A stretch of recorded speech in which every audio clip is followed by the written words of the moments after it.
নবীনন্দিনী হজরত ফাতেমা রাদিয়াল্লাহু তাআলা আনহার মাতৃগর্ভে স্থান নেওয়ার পূর্বে হজরত জিবরাইল আলাইহিসসালাম রাসূল সাল্লাল্লাহু আলাইহি সাল্লামের নিকট উপস্থিত হলেন। তখন হজরত জিবরাইল আলাইহিসসালামের হাতে ছিল একটি বেহেশতি ফল। হজরত জিবরাইল আলাইহিসসালাম উক্ত ফলটি রাসূল সাল্লাল্লাহু আলাইহি সাল্লামের হাতে দিয়ে বললেন, হে আল্লাহর প্রিয় হাবিব, আপনি এই ফলটি খান। এই ফলটি মহান আল্লাহ তাআলা আপনার জন্য প্রেরণ করেছেন। নবী করিম সাল্লাল্লাহু আলাইহি ওয়াসাল্লাম হযরত জিবরাইল আলাইহিস সালামের বিশেষ নির্দেশে সেই ফলটি খেয়ে ফেললেন। এই ফলটিতে এমন একটি অপূর্ব ঘ্রাণ ছিল যা তিনি এই পৃথিবীতে কখনো পাননি। হযরত মুহাম্মদ সাল্লাল্লাহু আলাইহি সাল্লাম ফলটি খাওয়ার পর হযরত জিবরাইল আলাইহিস সালাম সেখান থেকে চলে গেলেন।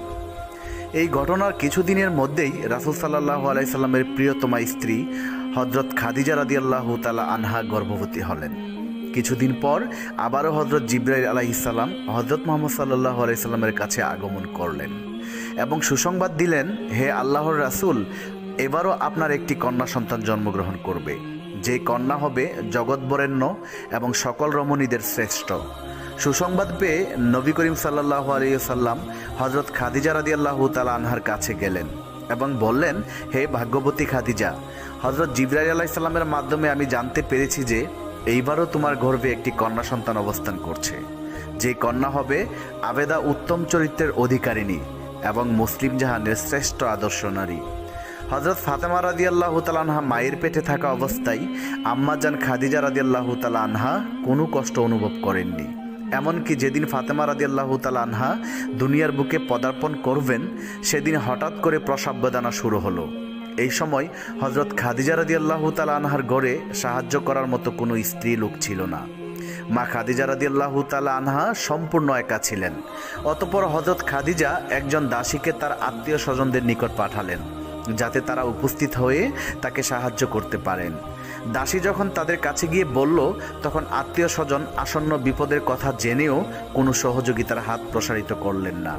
এর একমাত্র কারণ ছিল আম্মাজান খাদিজা রাদিয়াল্লাহু তাআলা আনহার ইসলাম ধর্ম গ্রহণ করেছিলেন, যার কারণে প্রসব বেদনার বিপদের সময়েও তাকে সাহায্য করার জন্য কেউ এগিয়ে আসেনি। তারা খাদিজার প্রেরিত বাদীকে বলে দিল, আরব জাহানের অনেক ধনাঢ্যবান এবং শিক্ষিত যুবক খাদিজাকে বিবাহের জন্য আশাবাদী ছিল, কিন্তু খাদিজা সকল যুবকদের প্রস্তাব প্রত্যাখ্যান করে শেষ পর্যন্ত একজন অশিক্ষিত নিঃস্ব দরিদ্র যুবক মোহাম্মদকে স্বামী হিসেবে গ্রহণ করেছে। সে এই কাজের মাধ্যমে আমাদের বংশের মুখে চুনকালি মেখে দিয়েছে। এছাড়াও অশিক্ষিত যুবক মোহাম্মদের নতুন ধর্ম গ্রহণ করে পুনরায় আমাদেরকে অপমানিত করেছে। এমতো অবস্থায় তার সঙ্গে আমাদের কোনো সম্পর্ক থাকতে পারে না। অতঃপর দাসী মা খাদিজা রাদিয়াল্লাহু তাআলা আনহার কাছে ফিরে এসে সবকিছু খুলে বললেন। তখন খাদিজা মনে মনে ভাবলেন যে এই বিপদের সময়ে একমাত্র আল্লাহ তাআলাই সাহায্য করতে পারেন, এছাড়া আর কোনো সাহায্যকারী নেই। তিনি ইচ্ছে করলে মুহূর্তের মধ্যে বিপদ হতে রক্ষা করতে পারেন, আবার ইচ্ছে করলে বিপদের অসীম গহ্বরেও ফেলতে পারেন। হযরত খাদিজা রাদিয়াল্লাহু তাআলা আনহা এসব চিন্তা করছিলেন, এমন সময় দেখতে পেলেন তার ঘরখানা অপূর্ব আলোকে আলোকিত হয়ে গিয়েছে। ভালো করে তাকাতেই তিনি দেখতে পেলেন চারজন জ্যোতিষ্ময়ী রমণী দাঁড়িয়ে আছেন। তিনি তাদেরকে দেখে অবাক হয়ে গেলেন। কিছুক্ষণ পরে তিনি তাদের দিকে তাকিয়ে আতঙ্কিত অবস্থায় জিজ্ঞেস করলেন, আপনারা কারা?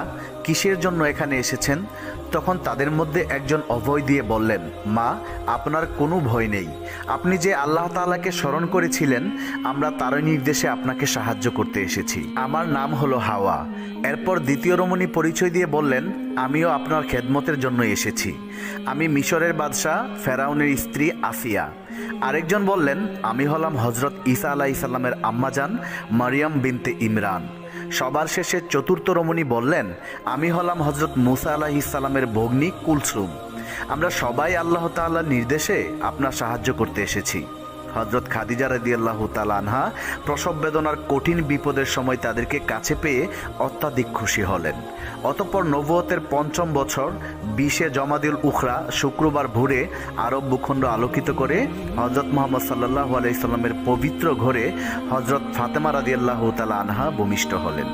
তার মন ভোলানো সুন্দর ফুটফুটে পবিত্র চেহারা দেখে মনে হয়েছিল চির শান্তিময় বেহেশতের এক অপূর্ব জ্যোতি নিয়ে সকলকে খুশি করতে তিনি এই ধরাতে নেমে এসেছেন।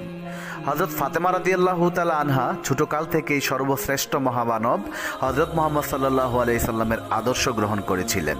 ফলে রাসূল সাল্লাল্লাহু আলাইহি সাল্লামের প্রতিটি গুণের সমাহার ঘটেছিল মা ফাতেমা রাদিয়াল্লাহু তাআলা আনহার মধ্যে। একদিন রাসূলুল্লাহ সাল্লাল্লাহু আলাইহি সাল্লাম কোনো এক স্থান হতে বাড়ির দিকে যাচ্ছিলেন। এমন সময় হঠাৎ এক ক্ষুধাদ্রোহী কুরাইশ তার রাস্তা অবরোধ করে দাঁড়ালো। শুধু পথ রোধ করে দাঁড়ালো তাই নয়, বরং সে রাসূল সাল্লাল্লাহু আলাইহি সাল্লামকে নানাভাবে অকথ্য ভাষায় গালিগালাজ করতে লাগলো। এমনকি সে রাসূল সাল্লাল্লাহু আলাইহি সাল্লামের মাথায় কতগুলো ধুলোবালি নিক্ষেপ করলো।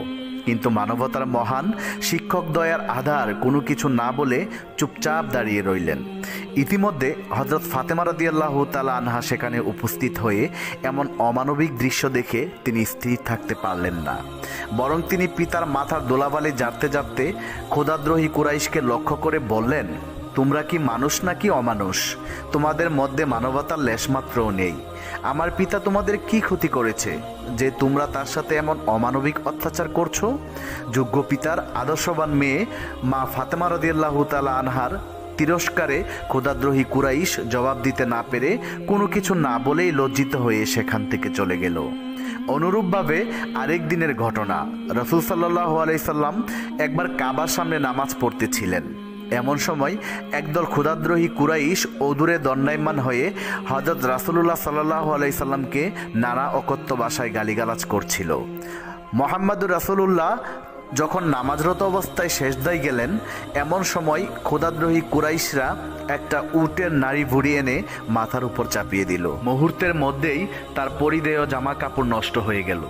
নাড়ি ভুড়ির চাপে কোনোভাবেই রাসূল সাল্লাল্লাহু আলাইহি সাল্লাম মাথা তুলতে পারছিলেন না। হযরত মুহাম্মদ সাল্লাল্লাহু আলাইহি সাল্লামের এমন দৃশ্য দেখে কুরাইশরা অট্ট হাসিতে ভেঙে পড়ল।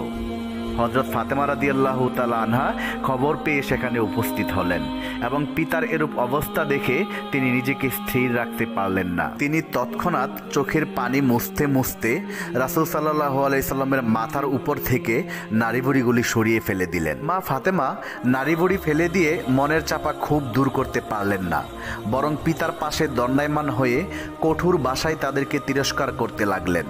হযরত ফাতেমা রাদিয়াল্লাহু তাআলা আনহার তিরস্কারমূলক কথা শুনে ক্ষুধাদ্রোহী কাফেরেরা লজ্জিত হয়ে সেখান থেকে চলে গেলেন। এমনিভাবে ঐতিহাসিক উহুদের যুদ্ধের সময় কাফেরেরা পাথর মেরে নবীজিকে ভূপাতিত করেছিলেন। এমনকি পাথরের আঘাতে তার পবিত্র দণ্ড মুবারক ভেঙে যায়। রাসূল সাল্লাল্লাহু আলাইহি সাল্লামের আহত হওয়ার সংবাদ পেয়ে মা ফাতেমা রাদিয়াল্লাহু তাআলা আনহা অস্থির হয়ে পড়লেন। ওই মুহূর্তে তিনি উহুদ ময়দানে উপস্থিত হলেন। হযরত ফাতেমা রাদিয়াল্লাহু তাআলা আনহা উহুদ ময়দানে উপস্থিত হয়ে দেখতে পেলেন তার আব্বাজানের পবিত্র দণ্ড মুবারক এবং কপাল মুবারক হতে অজরে রক্ত পড়ছে। অজ্ঞান হয়ে তিনি মাটিতে পড়ে আছেন। এমন হৃদয়গ্রাহী দৃশ্য দেখে হযরত ফাতেমা রাদিয়াল্লাহু তাআলা আনহা রাসূল সাল্লাল্লাহু আলাইহি সাল্লামের পবিত্র মাথা মুবারক নিজের কোলের উপর তুলে নিলেন। তার দুচোখ থেকে জর্জর করে পানি পড়ে বক্ষস্থল প্লাবিত হয়ে গেল। ইসলামের বীর সৈনিক হযরত আলী রাদিয়াল্লাহু তাআলা আনহার ডালে করে পানি নিয়ে আসলেন। সেই পানি দ্বারাই ফাতেমা রাদিয়াল্লাহু তাআলা আনহা তার আব্বাজানের ক্ষতস্থান ধৌত করেন, ক্ষত জায়গার মধ্যে প্রলেপ লাগিয়ে দিলেন। এমনিভাবে আরও বহু ঘটনা রয়েছে যে ফাতেমা রাদিয়াল্লাহু তাআলা আনহা তার জীবনে পিতা মাতার বিপদ আপদ দেখলে নিজেকে সুস্থ রাখতে পারতেন না, যার কারণে নবী করিম সাল্লাল্লাহু আলাইহি সাল্লাম তার এই কলিজার টুকরা মেয়েকে প্রচণ্ড মহব্বত করতেন। এমনকি রাসূল সাল্লাল্লাহু আলাইহি সাল্লাম সাহাবীদের উদ্দেশ্য বলতেন, আমার কলিজার টুকরা নয়নের মণি হযরত ফাতেমাকে যে কষ্ট দেবে সে যেন আমাকেই কষ্ট দিল। তাকে যে ব্যক্তি রাগান্বিত করলো মনে রাখবে সে যেন আমাকেই রাগান্বিত করে কষ্ট দিল। হযরত ফাতেমা রাদিয়াল্লাহু তাআলা আনহার বোনের বিবাহ হয়ে যাওয়ার পর পিতামাতার সংসারে একমাত্র ফাতেমাই ছিলেন স্নেহ মমতার অধিকারিণী। পিতামাতা উভয়ের স্নেহ মমতা পেয়ে হযরত ফাতেমা রাদিয়াল্লাহু তাআলা আনহা আনন্দে জীবন কাটাতে লাগলেন। কিন্তু তার এই সুখ বেশি দিন স্থায়ী হলো না, কেননা হযরত খাদিজা রাদিয়াল্লাহু তাআলা আনহা বিভিন্ন রোগে সুখে অতিশয় দুর্বল হয়ে পড়লেন। একদিকে বার্ধক্য, অন্যদিকে বিভিন্ন ধরনের রোগ, যার কারণে আস্তে আস্তে তার শরীর দুর্বল হয়ে যায়। মা খাদিজা রোগে আক্রান্ত হয়ে নবীজির সেবা করতে পারছেন না বলে সর্বদা দুঃখ করতেন এবং কান্না ভেজা কণ্ঠে আল্লাহর দরবারে বলতেন, হে আল্লাহ, আমি জীবনের শেষ প্রান্তে এসে উপস্থিত হয়েছি। আমার জীবনের জন্য কোনো মায়া নেই। আমার আফসোসের বিষয় হলো জীবনের শেষ মুহূর্তে রাসূল সাল্লাল্লাহু আলাইহি সাল্লামের চরণ সেবার সুযোগ হতে বঞ্চিত হলাম। আমার মতো হতভাগী নারী এই পৃথিবীতে আর খুঁজে পাওয়া যাবে না। খাদিজা রাদিয়াল্লাহু তাআলা আনহার এমন আবেগ জড়ানো কণ্ঠাভেজা কণ্ঠে কথাগুলো শুনে কিশোরী কন্যা হযরত ফাতেমা রাদিয়াল্লাহু তাআলা আনহা মায়ের হৃদয়ের চাপা কষ্ট অনুধাবন করতে পেরেছিলেন। তাই কিশোরী কন্যা ফাতেমা তার মাকে বললেন, আম্মাজান, আপনি চিন্তা করবেন না। আপনার স্থানে আমি ফাতেমা সর্বদা আব্বাজানের খেদমত এবং পরিচর্যা করব। আমার জীবন থাকতে আব্বাজানের খেদমতের কোনো ত্রুটি হবে না। মৃত্যুর পথযাত্রী হযরত খাদিজা রাদিয়াল্লাহু তাআলা আনহার মেয়ের কথা শুনে খুবই আনন্দিত হলেন। হাসি মুখের মেয়েকে বললেন, হে ফাতেমা, তুমি আমার প্রাণের মা। এই পৃথিবীতে আমি চলে যাওয়ার পর কোনো দুঃখ করবে না, বরং আমার মাগফিরাতের জন্য সর্বদা দোয়া করবে। তবে তোমার কাছে আমার বিশেষ অনুরোধ হলো, আমার মৃত্যুর পরে তোমার আব্বাজানের খেদমত এবং সেবা যত্নের ভার তুমি গ্রহণ করবে। মনে রেখো, তোমার আব্বাজান খেদমত এবং সেবা যত্ন করে ইহকাল এবং পরকালে তোমার কল্যাণ হবে মা।